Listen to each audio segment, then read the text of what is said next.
things going all right. How was your weekend? That was all right. Went down to see Hamilton. So. Ooh, where? St. Louis at Fox. I didn't know Steve Fox. Yeah.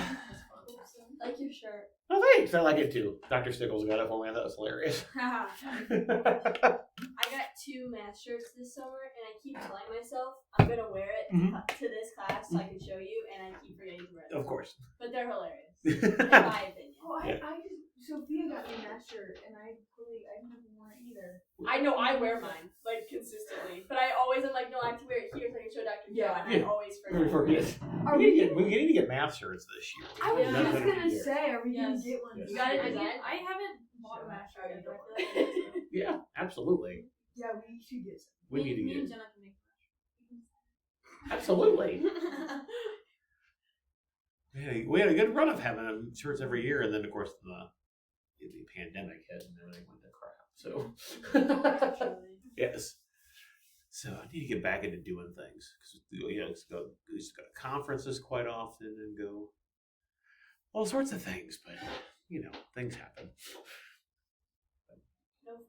No fun, I know. All right. Well, anyway, let's continue on with our discussion about modular arithmetic. So we talked about the different structures, talked about the notation that we used. So today what we want to do is talk a little bit about the structure of the integers modulo a number based on whether or not that number is prime. So that's what section 2.3 is about.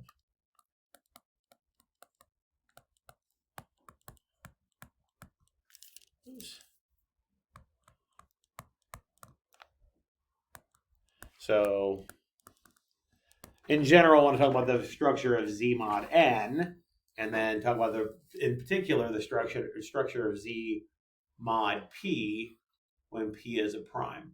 So before we do that, let's just see if we can construct an addition table and multiplication table for these structures for specific values of n. So let's do, so I don't go too crazy, let's do Z mod 5, and let's do, Z mod 4 is plenty big enough.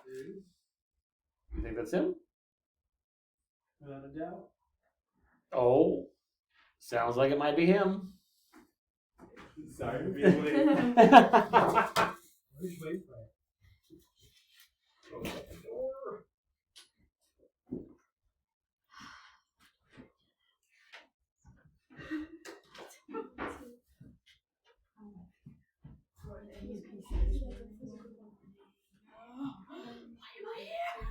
Why?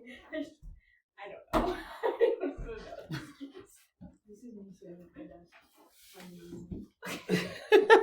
I do that sometimes at my desk in my office. Just take those off, trying. I'm like, okay, wait, I'm literally sitting at a desk while I'm responding. Yeah, every once in a while you might catch me sleeping in my office if you walk in. So. All right, so let's come up with addition and multiplication tables for these two.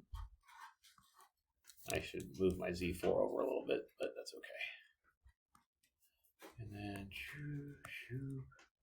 didn't leave myself a lot of room, did I?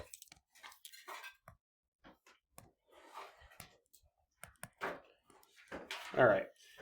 So what are the elements of Z mod 5?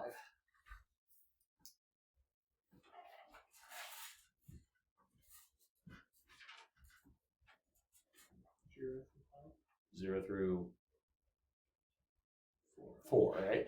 And technically, it's not just the numbers 0 through 4, but they're the equivalence classes of 0, 1, 2, 3, and 4 when we divide by 5 and just look at the remainders, right? So I'll put bars over them for the time being to denote that we really do have equivalence classes. But as you go forward, you'll probably leave off the bars, just knowing by context that you don't mean the number, but you mean the equivalence class represented by that number. I'm certain at some point we'll all get lazy and not put the bars on there. Well, I'm certain I will be lazy and not put the bars on there. But just remember, when you're talking about modding out by something, whatever that something happens to be, we're talking about equivalence classes, right? It's not just necessarily a single thing. And we are picking out a specific representative of that class to represent everything in that class. And again, like I mentioned before, you've done this since grade school. You just didn't call it a representative of an equivalence class. You did it with fractions all the time, right? You just do it and talk about equivalent fractions.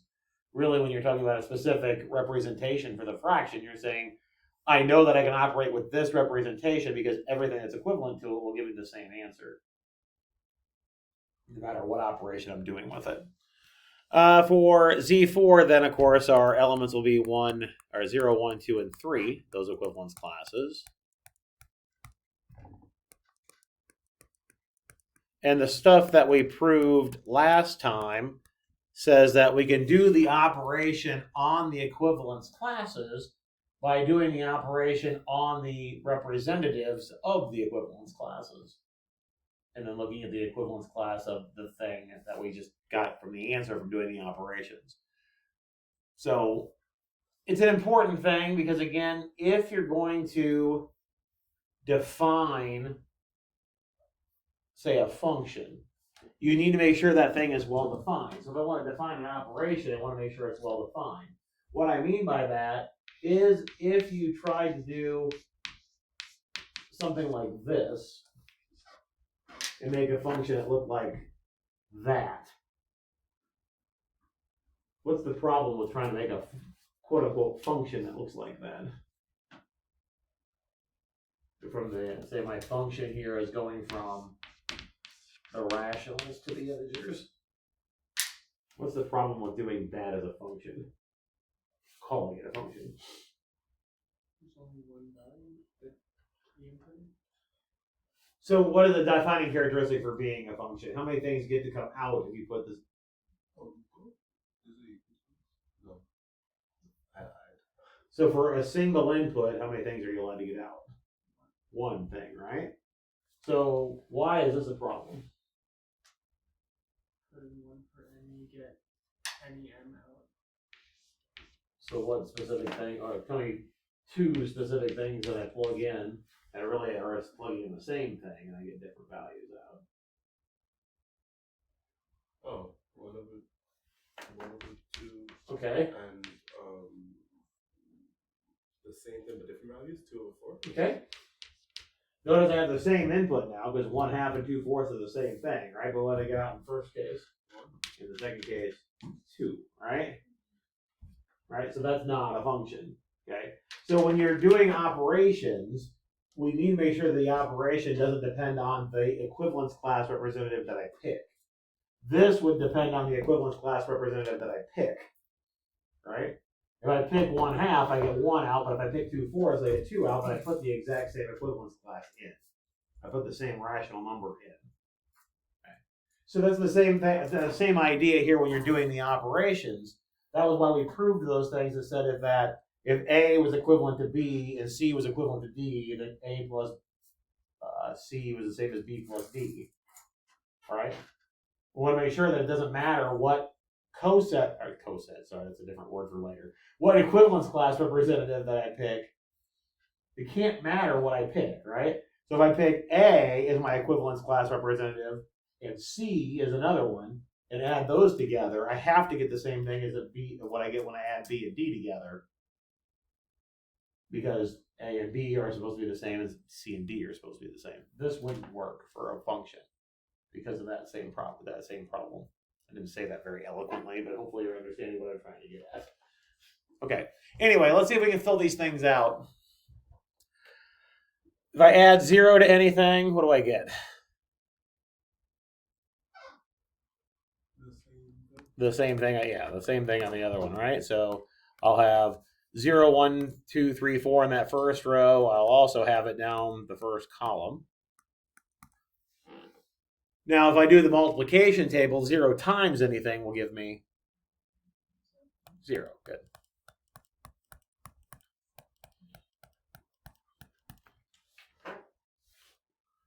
That was ugly. Okay. All right. What do I get across that first row for the 1 now? The rest of the row for the equivalence class of 1 there? When I fill out the addition table. 2, 3, 4, 0. Yeah, good.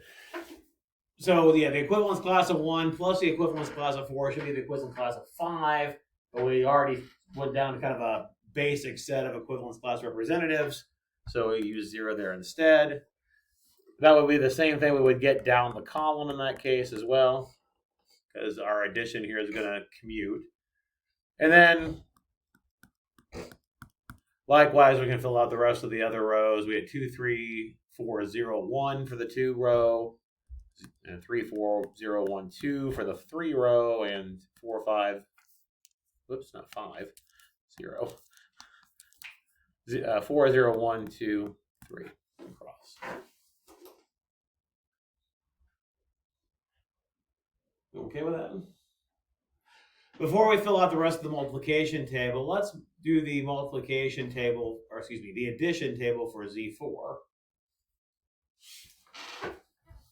Well, notice that we'll still have 0, 1, 2, 3 across that first row. The second row we'll get 1, 2, 3, 0. Third row we'll get 2, 3, 0, 1. And I know I'm going to do this one quick, but I think we're all on the same page with the addition here, right? Okay. The first thing I want to do here is look to see if there's any similarities in the addition table. Obviously, they're not the same size, right? That one has 4 elements in it, that one has 5 in it. But do you see some similarities in the table? Tell me one similarity that you see. The diagonals are always, or the diagonals, I'm going to describe that. I'm totally blanking. It's symmetric, I guess, across the diagonal. Across the diagonal. Absolutely, yeah, okay, great. Yeah, so if I go down the diagonal here, and I know it's a little hard to see because I've got these two things close together, so I'm going to put the here. So if we go down the diagonal here, you're exactly right. It's symmetric around that, right? It's symmetric around the diagonal here as well from the answers. Okay. Then that has to do with the fact that the operation commutes, right? That's what's giving us that symmetry. If we didn't have a commutative property there, that wouldn't be symmetric. We'll see that later when we talk about general groups. How would I describe the other diagonal? I'm losing words here. What other diagonal? This one? Yes. Equal I usually call it the off diagonal because that would be the main diagonal like a matrix. That makes sense. Then it is equal across the off diagonal. Mm-hmm. Yeah. Yep. What other things do you see?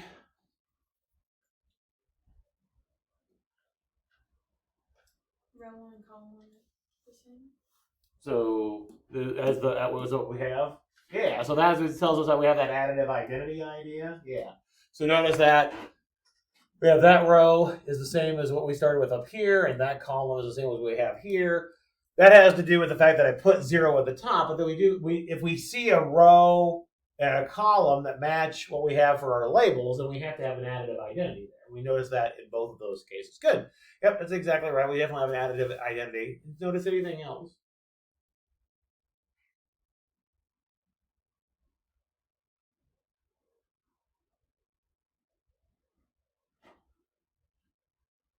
Looking specifically at the zeros. Is there anything with the zeros that you notice? Besides the fact that it's an additive identity? There's a couple of things that come to mind.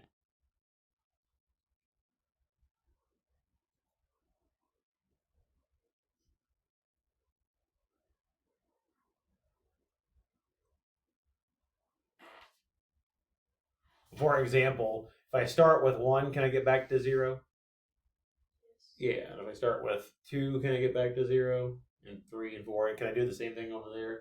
So everything has an additive inverse.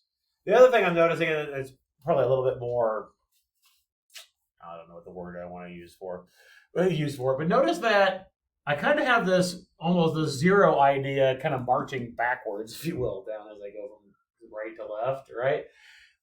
Notice that I get everything I can generate absolutely everything in my set here by just adding 1 to itself over and over again. Right? Because 1 plus 1 will give me 2, 1 plus 1 plus 1 gives me 3, 1 plus 1 plus 1 plus 1 gives me 4, 1 plus 1 plus 1 plus 1 gives me 5, which gives me 0. The same thing happens over here, right? So, and in general, we can think about any Z mod n will do that, right? If I start with 1, I add it to itself enough times, I'm going to get back to 0. Just add it to itself n times, I'll get back to 0, right? And I'll hit everything in between. That's actually a special property of the Z mod n groups, and I haven't used the word group yet, but the Z mod n groups, we call those cyclic groups because they're generated by exactly 1 element. And what that means is that I can take 1 and just operate it with itself over and over again and generate absolutely everything in the group, in the set. Notice that 1's not the only one that works. I could also use 2 in this case. 2 plus 2 gives me 4. 2 plus 4 is 6, which is 1. Right? And then 2 plus 2 plus 2 and plus another 2 gives me 8, which is 3, right? And then I'll get back to 0 again. So I can generate everything with 2, and I can do other ones. Notice over here, though, if I try to do the same thing with 2, 2 plus 2 gives me 0, and then I would get 2, and I would get 0, and I would get 2, and it would just bounce back and forth. I wouldn't generate everything with 2. So over here, if you use 1, 2, 3, or 4, I'll generate everything, but over here, I have to use 1 or 3 to generate everything.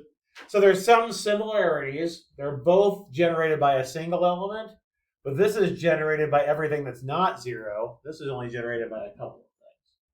So there's some differences and similarities in that respect. And we're going to investigate that later in the semester, but I just kind of want to talk about it a little bit now to kind of give you some things to think about. Another thing to think about, which we're actually going to use here in a minute, there's something special about this being prime. 1, 2, 3, and 4 will all be relatively prime to 5 in that case. Over here, notice that 2 is not relatively prime, and it didn't generate everything. But 1 and 3 are relatively prime to 4, and they generate everything. Okay. Anyway, these tables can help us with some structure, and these Z mod n things are very structured in some regards. So let's fill out the multiplication table. The zeros are easy. Notice in the next row, certainly if I take 1 times anything, I get that anything back again. So I just get 1, 2, 3, 4. 2 times 1 is 2. 2 times 2 is 4, and I wrote a 2. 2 times 3 is 6, which gives me 1. 2 times 4 is 8, which gives me 3. 3, 1, 9 gives me 4, and 3 times 4 is 12, which should give me 2. And 4, 8 is 3, 2, 1.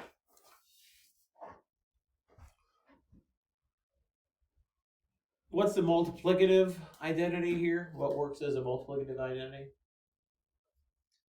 1, right? 1 times anything, is that anything back again? So with regard to the multiplicative identity, ignoring 0, because 0 is not going to have a multiplicative inverse, but does everything else have a multiplicative inverse in Z5? Can I get back to the identity no matter what I start with? Yeah.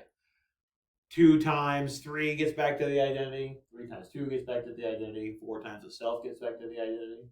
All right. So every non-zero element in Z5 has a multiplicative identity. Now notice, by the way, here's another thing to notice. Over in my addition table, going across each row or going down each column, we don't get any repeats, right? Ignoring 0, the same thing happens in this, right, as well. We don't get any repeats as I go across a row or down a column. However, if we do the multiplication table for Z4,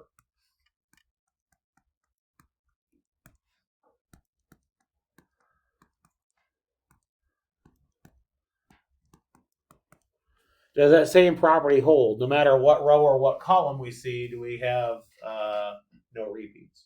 Does that same property hold? No, it doesn't hold right here, right? In that row or that column.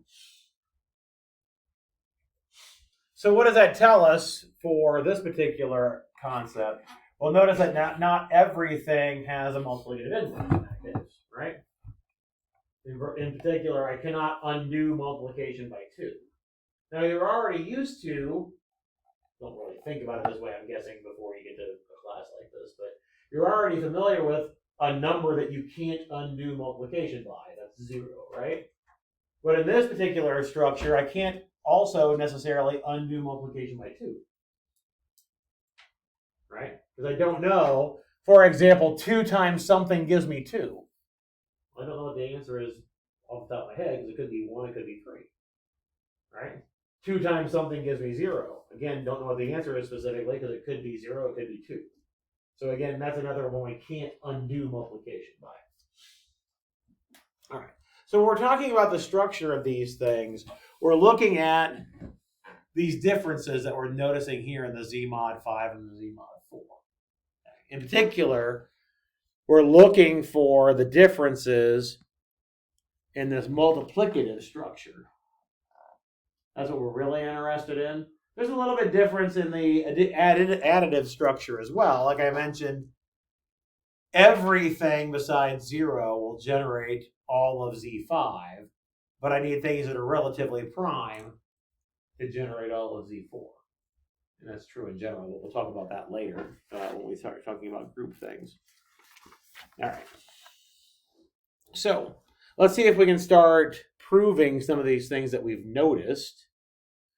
So this is actually theorem 2.8. And it says that if P is an integer that's greater than 1,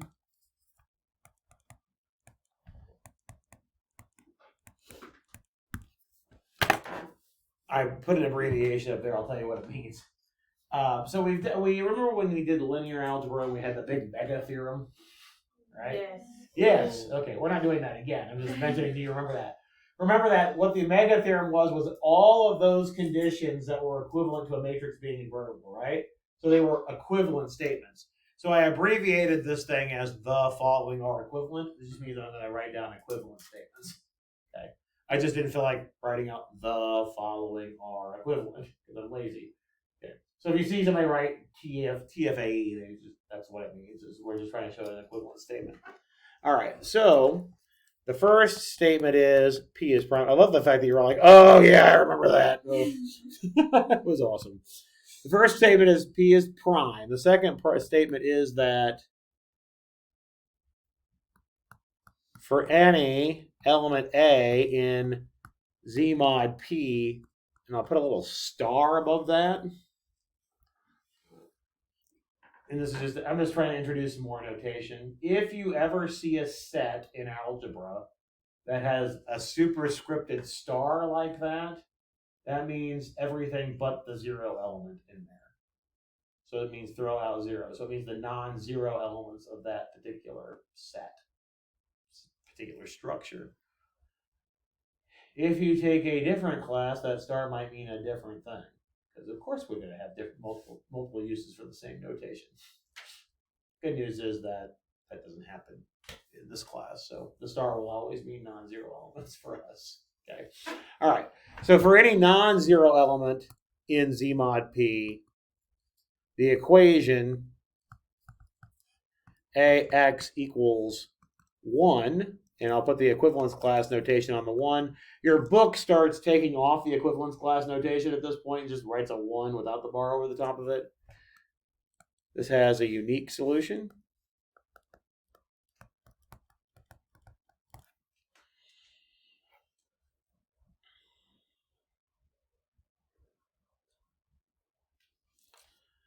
And then the third one says if B times C is equal to 0, then B equals 0, or, you can see I wanted to write a vector on that, or C equals 0.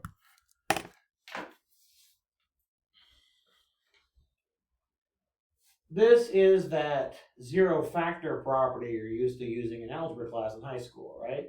One of the big ways that you have for solving a polynomial equation is to set it equal to zero factor and then set each factor equal to zero, right?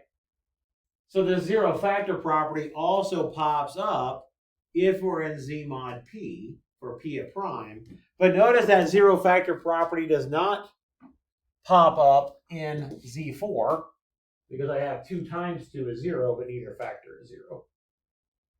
Okay. So it is a special property of being a prime that we're modding out by than just some arbitrary integer that we're modding out by. Okay. All right. So as far as the proof goes here, I need to show that the following are equivalent. Remember, equivalent means they're if and only if proofs, right? So 1 if and only if 2, 1 if and only if 3, 2 if and only if 3. That sounds like a lot of proofs, right? That would have if and only if I have to prove both directions. That sounds like I would have 6 proofs to do, right? But really, I only really have to do 3. And this is a pretty typical way to do a proof to show that things are equivalent. We can, if we assume 1 and can get 2, assume 2 and get 3, and then assume 3 and get 1, we get basically a circle, right? So 1 implies 2, 2 implies 3, 3 implies 1. That means they're all equivalent. So starting at any point in your circle, you can get back to where you started. So really only like to do 3 proofs. And ordinarily, you'll see the steps of the proofs just labeled by the numbers of the statement. So this means I'm going to assume 1 is true and prove 2 has to be true.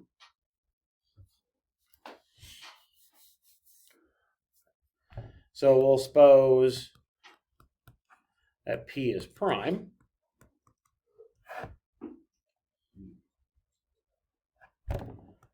And we'll consider the equation AX equals 1. We need to show that it has a unique solution, right? Oh, my bad. That's not what the equivalent thing says. It just says it has a solution. Unique is a consequence. Oh, sorry. We'll just erase the unique part. Sorry about that. We'll get to the uniqueness in a minute. Like we can prove it's unique, but we'll do the equivalent part first and then prove unique afterward. All right. I need to show that this equation has a solution. Now remember, we're assuming that A is not 0, right? If A is not 0, the equivalence class is 0, but I'll just say if A is not 0, what are your choices? What are your possible choices for A then?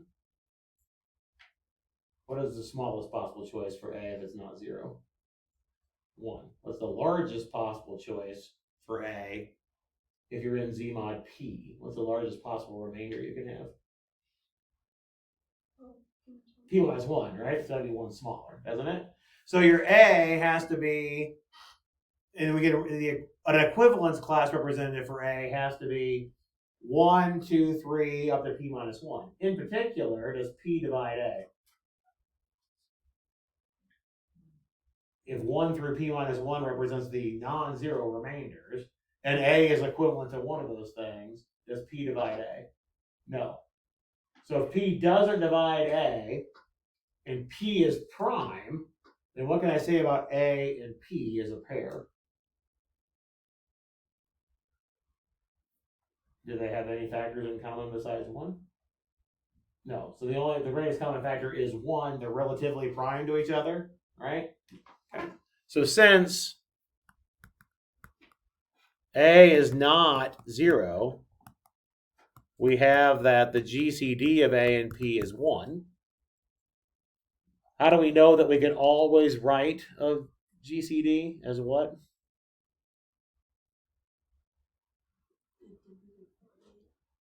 Say it again. No? Okay. No, I'm not going to say it again. Screw you, Dr. Joe. I'm not saying it again. if we have a GCD, how can we always write a GCD in two numbers? There's a special way that we can always write it. As a linear algebra sounding type name. Like A times something plus P times something. Yeah, it's the linear combination, right? Yep. So there exist, give me two letters. R and Q. R and Q. Okay. Cool. Yeah. Why not? R and Q such that AR plus PQ is equal to 1.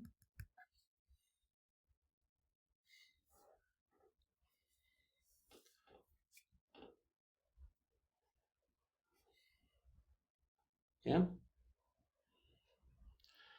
Let's rearrange this equation a little bit.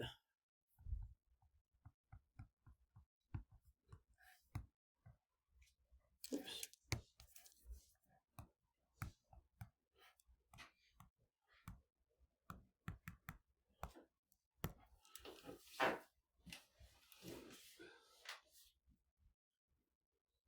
If I rearrange the equation, we have AR minus 1 equals P times something. If I have P times something equals a number, what does P do to that number? If I have P times something equals number, P divides it, right? So P divides AR minus 1.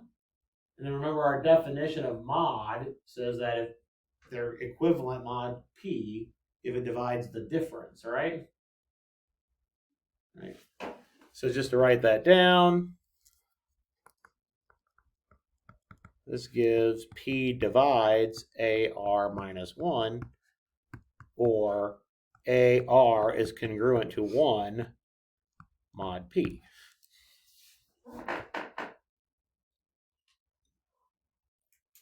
So what's the solution to the equation that we just had? We're trying to find a solution to AX equals 1. What's the solution?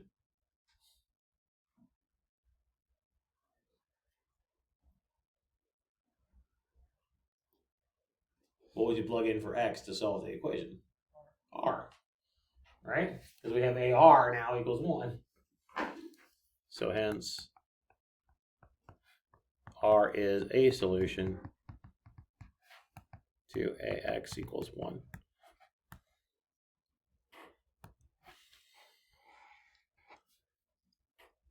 Don't know necessarily what it is, but we found a solution. If you really honestly wanted to find the solution, we would do what we did back in discrete, or what you might do in discrete this semester. You probably haven't talked about Euclidean algorithm yet. We talked a little bit about it earlier. But you can use the Euclidean algorithm to get down to the remainder and then work backward to get a linear combination that gives you the GCD. And then the number that you have on that first number will give you what you needed. So you can use the Euclidean algorithm to help you get a solution. Anyway, what we just proved here, by the way, is that any non-zero element of Z mod P has a multiplicative inverse, because we can solve the equation AX equals 1, which is what we already noticed in the structure that we saw earlier. Right. So every Z mod P has that property.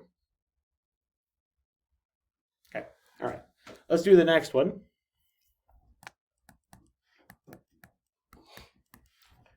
In this one, we're going to suppose that AX equals 1 has a solution.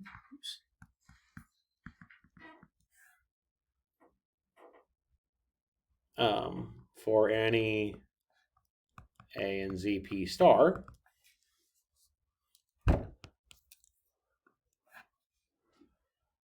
We're trying to show that B times C equals 0 implies B equals 0 or C equals 0. All right, that's what we're trying to prove. That's property 3 that we're trying to prove. If we start with a product that's 0, then one or the other has to be 0. Notice this is a couple of cases again, right? Either B has to be 0 or C has to be 0. So we'll start with a product that is 0, and let's suppose that B is not 0. Because if B is 0, then we're done. Okay. So now suppose BC is equal to 0. If B is 0, we're done. So assume that B is not equal to 0.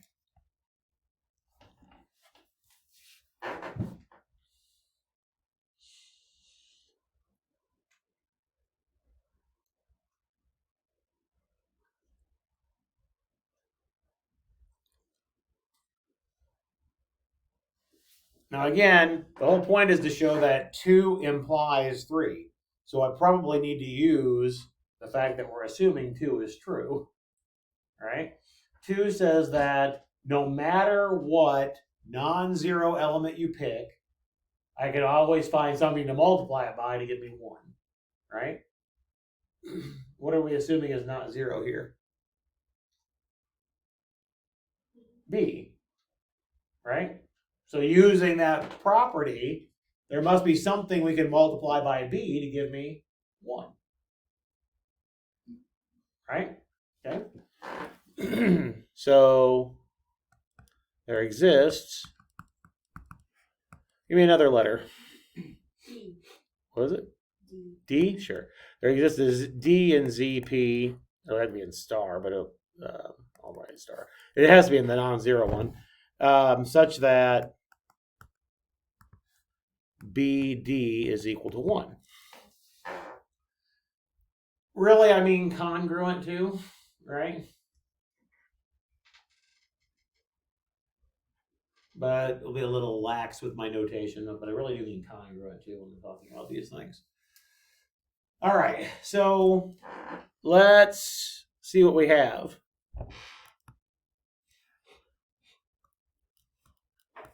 Here's what I'm assuming. We're trying to get to what again? We assumed that B was not 0, so we're trying to get to C is 0, right? So what do you think we should do to both sides of that equation to help me get there?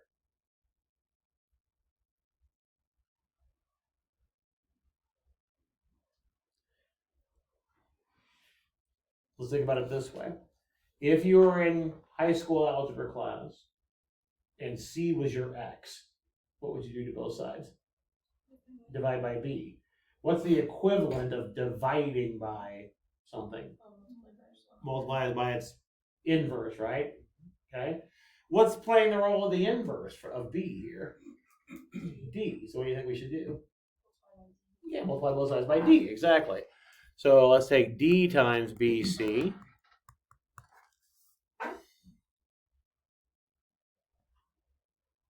And all this multiplication is really taking place in the integers and then modding out by P.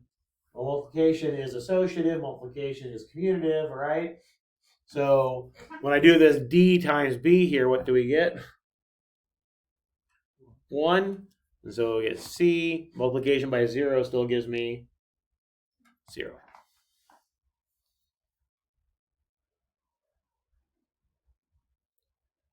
Right? Agreed? Okay. Pardon me. Algebra comes from trying to solve equations. So notice that a lot of the properties here a lot of the pieces of the structure that we're doing have to do with being able to solve equations and maybe when we can't solve equations.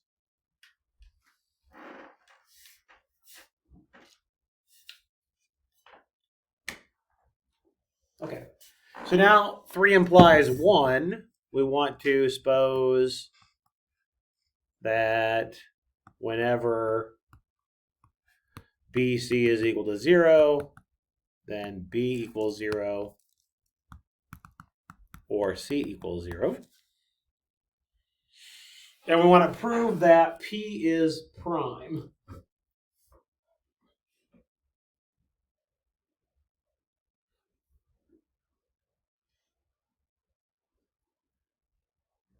Proving something is prime typically is a little bit difficult. So let's do a contradiction proof, and let's suppose that it's not prime. So suppose that it's composite. Start there. Okay. So let's assume that P is composite rather than prime. What does it mean to be composite? Doesn't it just mean not prime? Yeah, so what does that mean? It can be divided by stuff other than just itself in one. Okay, so then there exist, give me two letters. F and G. Okay. Sounds like you said F and G.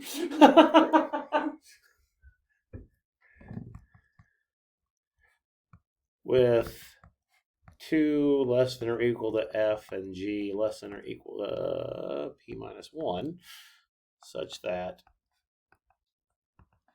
P is equal to FG.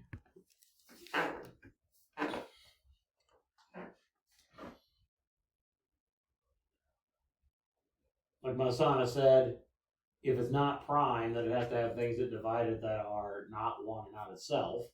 So it has to have two proper factors, right? So that's all I'm saying with that statement.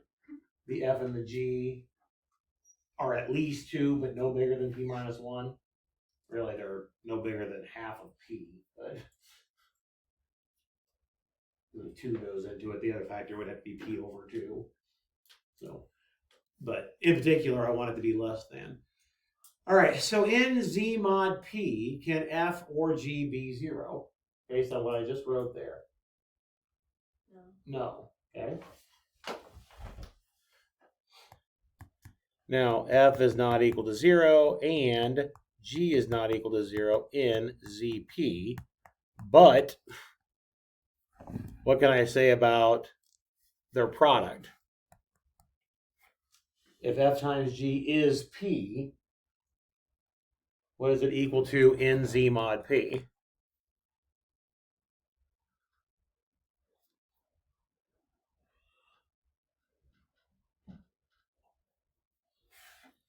Zero. Good. Yep.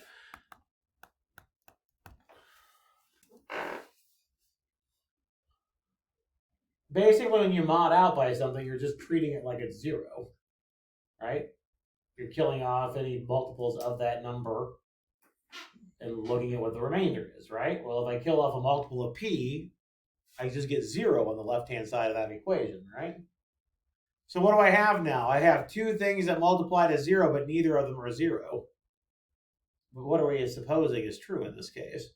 If we have a product of 0, what has to happen? One of it has to be 0. So there's our contradiction, right? Oops. So this is a contradiction. What caused the contradiction?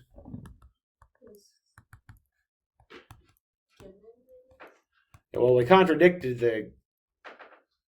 If I can spell contradiction. We contradicted this part. This was this assumption here that got us there, right? Assuming that it was composite caused the contradiction. Therefore, P is prime. I always use assume when I want to do a proof by contradiction, because what happens when you assume? That's why I use assume for that every time. I was gonna make a comment about that earlier. We really assume a lot in math. We're not supposed to. Yeah, exactly. That's exactly right. We assume this. That's why I always use suppose for the given, right? Because I'm supposing this is true, right? It may not be true, but I'm supposing that it is. Well, if that's true, then this other thing follows, right? But if I really am trying to get an honest to goodness contradiction, I always use assume. Because it just keeps in mind that what happens when you assume.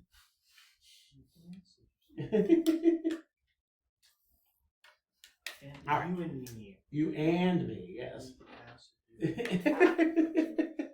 All right. Anyway, so the whole point of this is that we have this structure now that allows us to look at Z mod P's, and they have a very, very special thing about them. In particular, we can always find a multiplicative inverse. And in fact, I mentioned that we should be able to show that that multiplicative inverse is unique. So this is actually a corollary. Remember that a corollary is just a corollary is a theorem that follows pretty much directly from the previous one. That's what corollary means. So there's 3 words that we have. Actually, technically there are 4, but we don't hear the 4th one very often. 3 words that mean the same thing as theorem. One of them is theorem. The other one's lemma. Lemma is helping theorem. It's a theorem that you use to prove another one. And then a corollary is a theorem that follows directly from another theorem.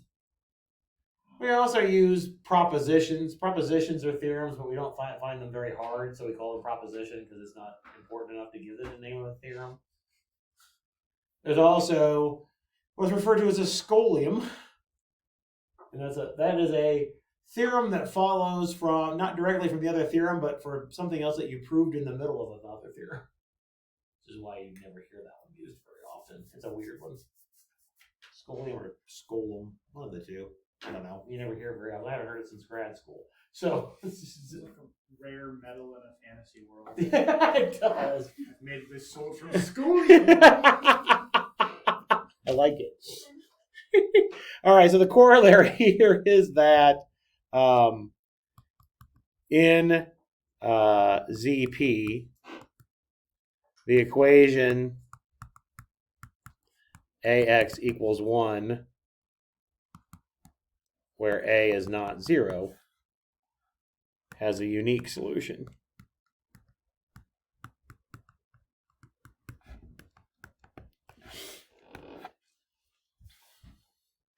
That is a P, even though it doesn't look like it's a P. All right, so we already proved that it has, if the P is prime, it has a solution, right? So how do we typically show that we have uniqueness in math? What do we typically do? Show 2 things. Yeah, assume you have 2 and show that they're equal. So let's suppose that we have AB equals 1 and AC equals 1. So let's say we have 2 solutions to the equation, right? I want to use the 0 factor property, that condition 3 that we had a minute ago. I want to use the 0 factor property essentially. What can I do with those 2 equations to get 0 on one side? Subtract them. Good.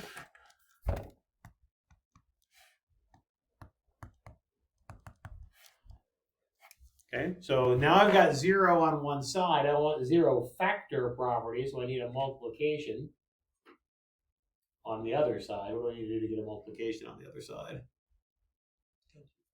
Yeah, I can factor. Good. That's why it's 0 factor property. I want you to factor out the A. Good. And now we are in Z mod P. We know we have a 0 factor property, right? So what does the 0 factor property say? One of the 2 has to be 0, but what are we assuming that we have? A is not, so B minus C is good. Since A is not equal to 0, we have B minus C equals 0 or B equals C. This is what we wanted, right? We assumed we had 2 and showed that they were the same.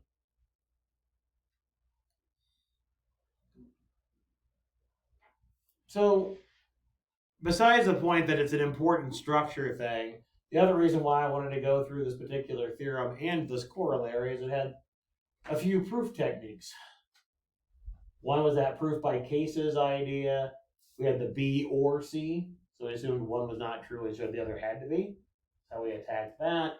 We also had a proof by contradiction in the previous theorem at the end, right? And then this one we had uniqueness proof. We also had an existence proof in the previous one too, but there's lots of good proof techniques in this particular theorem that we'll use and come back to as we go forward. And not just in this class, but any proof-based class. All right. Is okay? All right. If n is not, or excuse me, yeah, well, if n is not prime, then Z mod n, do I have to have a solution to that AX equals 1 all the time? If n is not prime, let's go back up to how we started our discussion. If n is not prime, do I always have to have a solution to ax equals 1? No, looking at that row in particular, all right? I don't see a 1 in that row. Okay. But we also notice that 2 and 4 have something in common other than just a 1, right? GCD is 2, isn't it? Okay. So if, let's just do this a little bit with the structure of Z mod n. If n is not prime,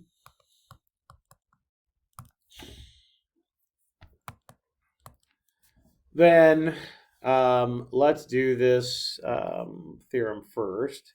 Well, let's do it this way. Then we may or may not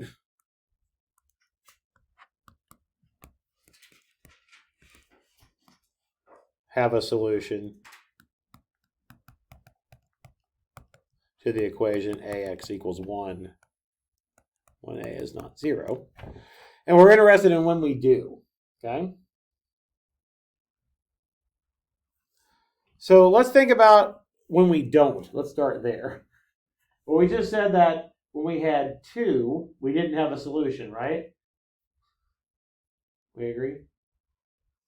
When we had 2, we didn't have a solution? Okay. So let's figure out what happens when it does. So this is actually the next theorem here. This is theorem 2.9. So the equation ax equals 1 has a solution in Z mod n if and only if a and n are relatively prime, so the GCD is equal to 1.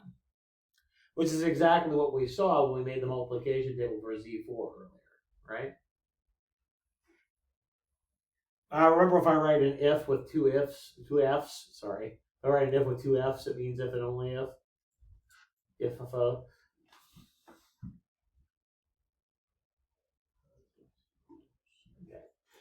So for if and only if, again, we have to assume one, prove the other, and then vice versa.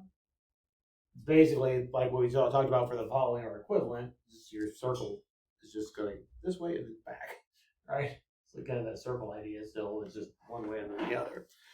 Usually, I'll denote it with an arrow. So this means assume the left-hand side, prove the right-hand side. Okay. So let's suppose that ax equals 1 has a solution.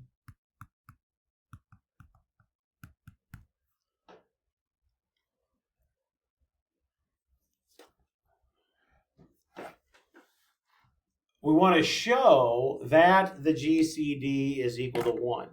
Now we know that the GCD can always be written as a linear combination. If we can show that we have a linear combination that gives us 1, then we know that the GCD has to be 1. It's the smallest possible linear combination we can get. All right? So that's going to be our goal here, is to get 1 as a linear combination of A and N. Okay? Agreed? All right. So let's suppose it has a solution, and let's just say that that solution is give me a letter. T.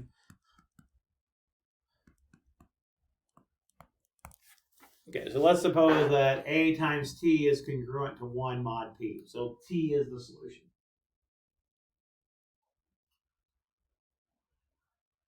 All we're going to do here is just convert this into a statement about divisibility and rearrange an equation. Okay? So first, state this as a divisibility statement. How can we convert a mod statement to a divisibility statement? Oh, not mod P. This is mod N. Sorry. I put a P in there because of the last theorem. My apologies. We're talking about an N now. How can I convert this to a divisibility statement? Okay.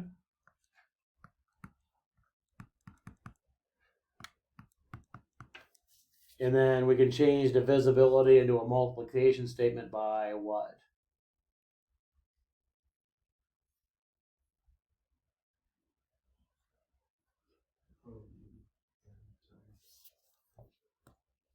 I guess M. M? Sure, I can use an M. Is equal to 18 minus 1.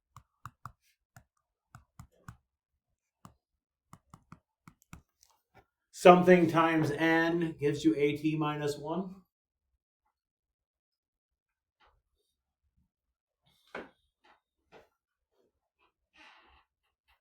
Again, we're trying to show that a and n are relatively prime. They have a GCD of 1.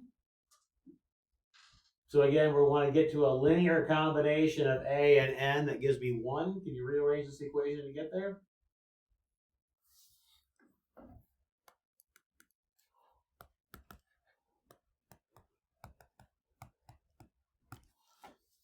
Move the 1 over to the left, move your nm over to the right, and then just rewrite it as at plus n times negative m. Do I now have a linear combination of a and n that gives me 1?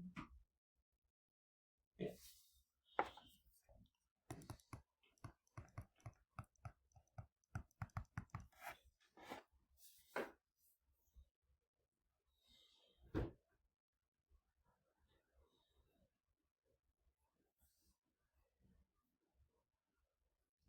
Okay, now let's go the other way.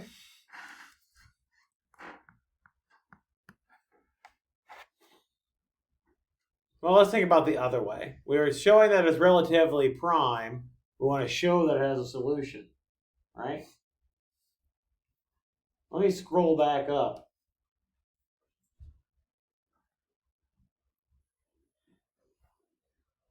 To that proof.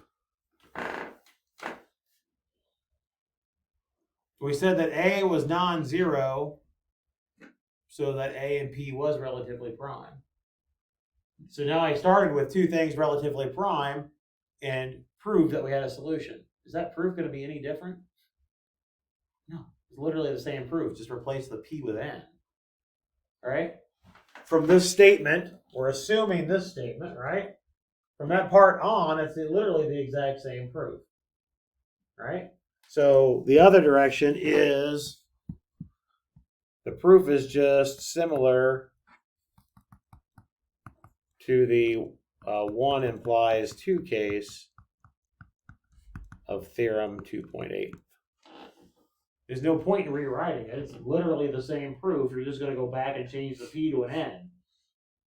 There's nothing else to do.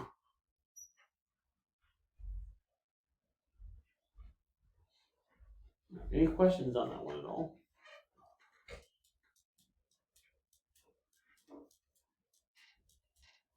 Okay. All right. So notice that if they're relatively prime, then we get a solution to the equation AX equals 1. Those turn out to be the elements of Z mod n that you can divide by, right? I can find something to multiply to give me 1, correct?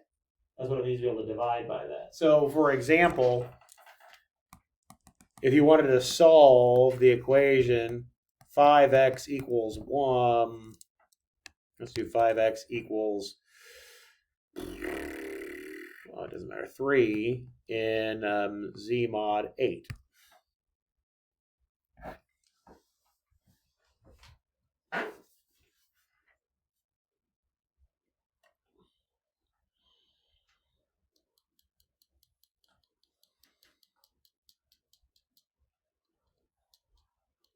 So now the question is, what do I 5 and 8 are definitely relatively prime, right? Without a doubt. Okay. What I need to figure out is what do I need to multiply 5 by to give me 1? That's what's gonna undo this to be able to solve, right? So what do I need to multiply 5 by to give me 1 in Z mod 8? You can do some trial and error. You can do what I told you with the Euclidean algorithm idea. But let's start with, just to kind of start thinking about things. What do I get when I take 5 times 3? Let's just do, and it has nothing to do with the 3 on the right-hand side. What do I get when I take 5 times 3? 15, right? Okay. 15, notice that 8 times 2 is 16, right? So 15 is 1 less than a multiple of 8. All right? So in Z mod, well, just in that particular structure, if I think about equivalence classes, 5 times 3 is congruent to -1 mod 8, right? 15 is the same thing as -1. It's 1 less than a multiple of 8, right? So 5 times -3 would be 1 mod 8. Right? Just moving my negative, multiply both sides by -1, if you will. Now mod 8, what's -3 the same thing as?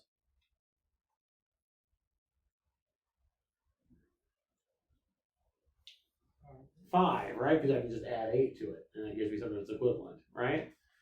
So this tells me that 5 times 5 is congruent to 1 mod 8. So wait, can you repeat that last step? How did you get to 5? add 8 to -3. Oh, okay. Yeah, yep.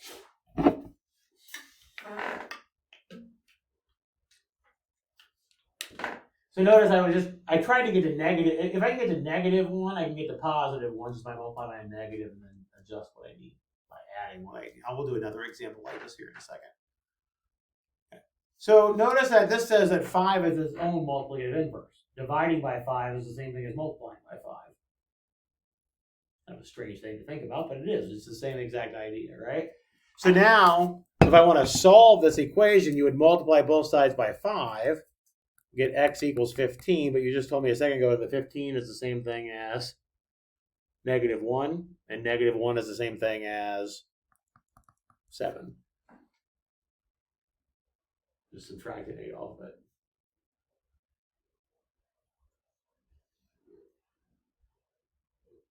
Because we're doing everything congruent mod 8, right? So I really should be saying mod 8 here, right? How the 5x become x? 5 times 5 is 25. mod 8 is 1. That's where it comes to the x. Yeah. You're so right. Yep. All right. Did that surprise you? I was right. No. It just surprised me that I wasn't thinking. Yeah, it's okay. Let's do another one. Let's say we wanted to solve. Well, how about 6x equals 11 mod 17? I don't know. I was making it up. Hopefully this isn't horrible. It's gonna be right. It's probably gonna be right. It's probably gonna be horrible. Oh yeah, maybe I want to change it to a different number. I don't know. Let's put it down. It's fine. What's that? How we got this? All right. So in order to be able to solve this, I need to find 6 times something is congruent to 1 mod 17, right? Oh, 3 works. Good. Yeah. I was looking at it, thinking about bigger numbers. 3 will work, right? 6 times 3 is 18. Mod 17 is going to be 1. Yep. Okay. So we'll multiply both sides by 3.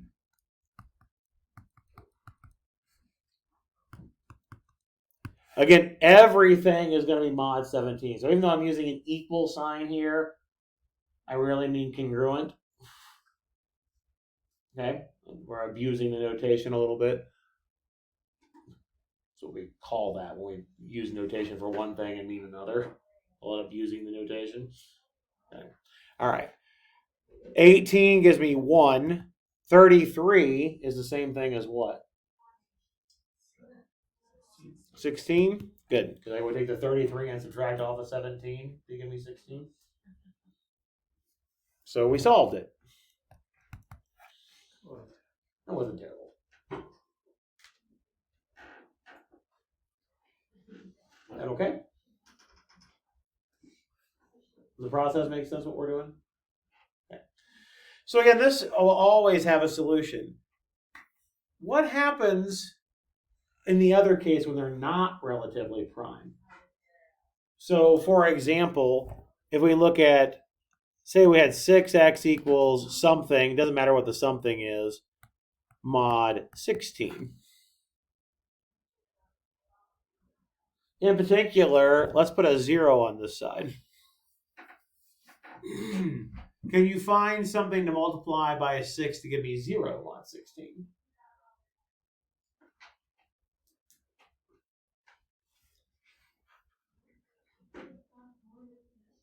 And still be and not be 0. I mean, obviously 0 works. I'm looking for a non-zero solution here. If x was 16. That's still 0 though. Because 16 would still be 0 mod 16. You're right though, 16 would work. What's their GCD of 6 and 16? 2. To get 0 mod 16, I need a multiple of 16, right? So what can I use for x? So that I will multiply by the 6, I get a multiple of 16. I know there's already a 2 in there.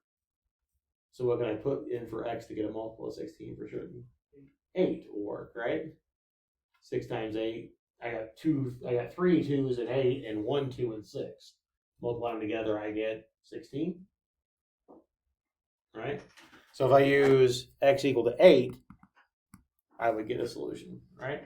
0 also works. I end up with 2 solutions here, right? Let's do another one. Let's say you had, what's that? Please do. Please do. Let's say we had 75x is 0 mod, what do I want to do? 375.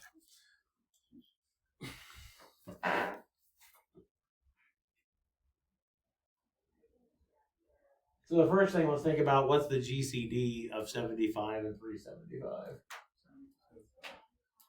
Oh, is it a multiple? Oh, okay. It is a fifth. I didn't mean to do that. Okay, that's fine. Still works. Okay, so 5 would work as an answer, right? Because when I do 75 times 5, it equals 375. That was not a very good example. Let me try again. Let's do, how about 40x is 0 mod 112.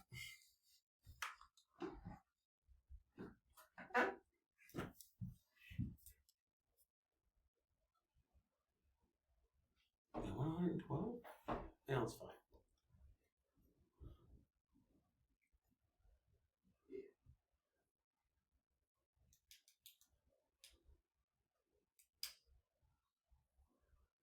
What's the GCD of 40 and 112?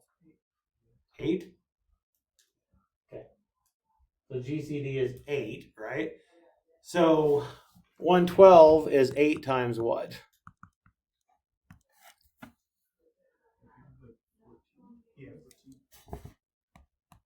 Cool. We agree? Yeah. All right, cool. So what might you want to put in for x then to get 0 mod 112? 14. Because the 40 contains an 8. If I put another 14 in it, I'll multiply them together, I get a multiple of 112. Right? We agree? Is that making more sense? What I'm trying to get at there? All right, so same idea here. The GCD of the 75 and the 375 was 75. I just put a 5 in there and get what I needed. But the idea here is that if you have a GCD that's bigger than 1, I can look at the other factor of this. I take the GCD and I write it as the GCD times the other factor. That other factor will give me a solution. So I always have a non-zero solution to that equation, no matter what. Does that make sense? Okay. So we refer to those types of values as zero divisors. So just as two definitions here, and then I think we're almost out of time, right? We have 5 minutes. So a definition in Z mod n, an element A is a unit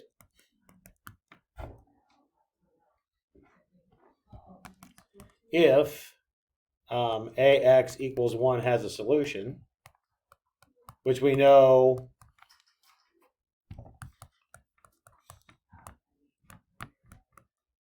happens when, if I can spell, when AN is 1, right? The GCD of A and N is 1. So anytime we have that solution, we have a multiplicative inverse, we refer to that type of element as a unit. Okay. And in Z mod n, an element A is a zero divisor if AX equals 0 has a non-zero solution, which we know happens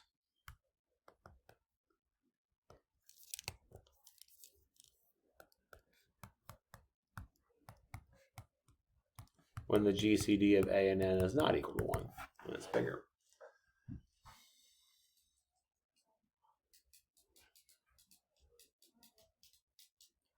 So in particular, every single element of Z mod n is either a unit or it's a zero divisor.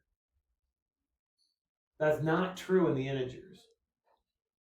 The integers, the only zero... By the way, your book is wrong with the definition. It says that a zero divisor has to be a non-zero element. That's false. Zero is a plenty decent zero divisor. Okay. Zero divisor just means that if I take something times the element, I get 0, and this something is non-zero. I can find a non-zero thing. That's what it means to be a zero divisor. So 0 is a perfectly fine zero divisor, regardless of what your book says. You can see that I've edited my book. The book is not right. Okay? I don't care what they say. I don't care if the guy's smarter than me. It's still not the right definition. It's fine. All right? So 0 is a perfectly fine zero divisor. Okay? We just need this to have a non-zero solution in order for something to be a zero divisor. Now, a lot of times we're interested in the non-zero zero divisors. Okay? Which is what we've been talking about here. But in Zn, everything is either a unit or a zero divisor. But in the integers, that's not true. The only zero divisor in the integers is 0. It's the only element that has a solution to a times x equals 0. The only thing you can multiply by a non-zero thing to give you 0 is 0 in the integers, right? The only units in the integers are 1 and -1. Those are the only ones you can divide by all the time. We had that discussion before, right? Every other element is a non-zero, non-unit element. Okay. It's a non-zero, non-unit, non-zero divisor. Okay. We refer to those as regular elements. They're not special in that regard, right? We have a special name for zero divisors. We have a special name for units. If it's not a zero divisor and not a unit, it's a regular element. A regular element. Okay. Yeah. In any event, let's just try to give you some definitions. But Zn has that special property. Every single thing is either a unit or a zero divisor. But that doesn't happen in every ring, which we'll talk about rings next time. So let me give you a couple of problems to work on in this section. Let's see. This is on page 41. I went number 5. And let's do number 9. I just mentioned that one. Do 11 and 17. All right, so next time we will get into general rings. So what we're interested in, and this is what we were just talking about some today, is what structures things have in common and what structures are different, what they don't have in common necessarily. So when we're talking about doing rings, we're looking for structures that have two operations. What properties do they all have to have in common? So that's what we're interested in talking about. So we're going to start talking about that next time. All right. Have a good one.